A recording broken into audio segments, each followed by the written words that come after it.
Ассалаумағалейкум баршаңызға. Бүгін ақпан айының 22-сі 2025 жыл. Қыс айының соңғы мезгілі болса да бізге боран келді. Қазір сіздерге күнді көрсетемін. Бізде күн осындай. Бізде күн айқай боран, яғни қойларға ыңғайлы негізі.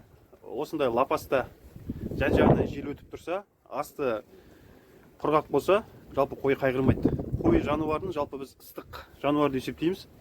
Ол жалпы шамалы салқынға шыдас береді. Ірі қара сияқты емес, ірі қара әлсіз болады. Қой малы ол көбінесе төбесі жабық болса, жан-жағынан жел өтіп тұрса, яғни шамалы салқынға ол қайғырмайды. Мына жерде қазір жем жеп жатыр қойлар.